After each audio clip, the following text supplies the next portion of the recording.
So this session we're focused on stories. Rick, tell me, what do you find so powerful about stories? You know, stories speak to all of who we are. They speak to our hearts and our minds and our imaginations and capture us.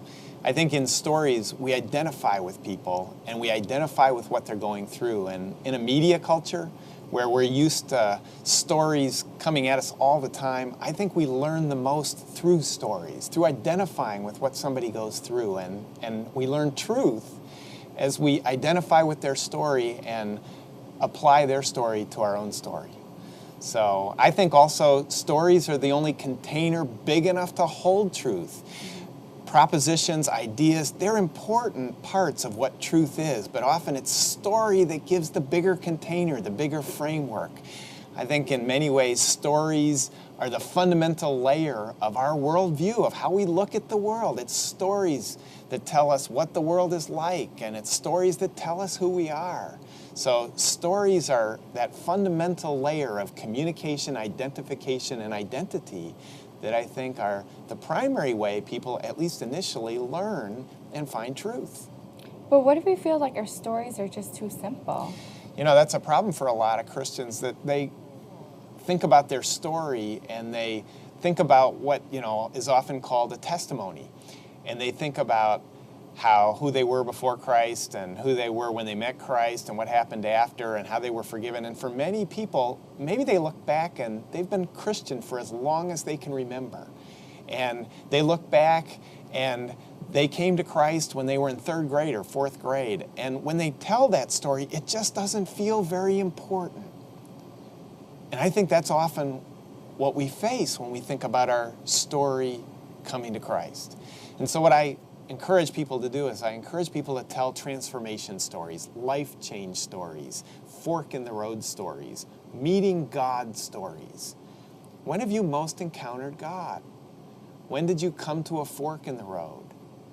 When did your life really change as a result of how God worked in your life?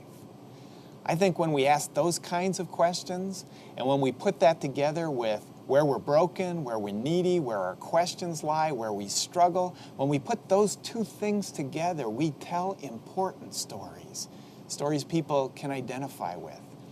And so I think it's crucial that we begin to throw out the script that we've carried and we begin to just look at our lives and tell the story like it really happened, the authentic story, an important story about how our lives have changed and been different. So do stories always have to have happy endings then? That's a great question, and I think sometimes as Christians we feel like we have to tell the story about how we were miserable, we found Christ, and now we're happy. And that, again, is not often a very authentic story. Most Christians I know still have struggles, doubts, fears, questions, and hurts. So no story solved all that. And I think a transformation story helps us realize how we've changed, but sometimes also the direction we're going and how far we have to go. Do you have any examples of some transformation stories of your own? And I have often thought I can tell transformation stories from every stage in my life so that I can connect with whoever I'm talking to. I think of my 9th grade conversion story. And that's a story about how I as a very unchurched person, very lonely and searching, discovered God and made a stand when I knew my family wasn't going to be happy. That's one transformation story. I can also tell my story in college where I was dating a woman and I began to realize through a painful breakup that women dating was at the center of my life and that God was no longer at the center of my life. And I had to go through a lot of pain in putting God back at the center. And it made a huge difference in the direction of my life. I can tell in my 20s, as I was starting to get into professional work, my story of realizing I was a workaholic. I was driven to please authority figures, and it was driving a wedge in my marriage that was ultimately going to have serious consequences. And God broke through with his fatherly love and blessing to get me back on track and to heal my heart so that I was no longer so driven. And I can tell stories about yesterday as I deal with life now and following God after a lot of years and try to figure out how to stay fresh and how to keep God at the center when I still have lots of questions and lots of struggles. So how do we figure out what's our own transformation story? We ask ourselves great questions.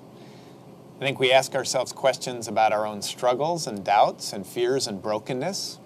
Where do we need healing? Where have we struggled and had doubts about God, about relationships? Where have we experienced brokenness in relationships?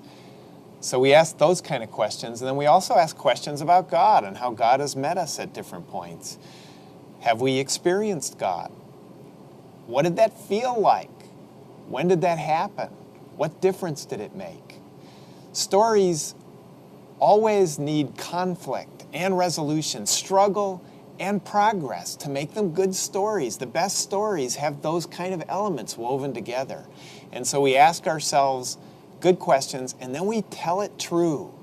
We don't varnish it over and make it perfect and make it sound like a cliche. We tell the real story with the real struggles, but the real truth about how God met us in those struggles and made a difference.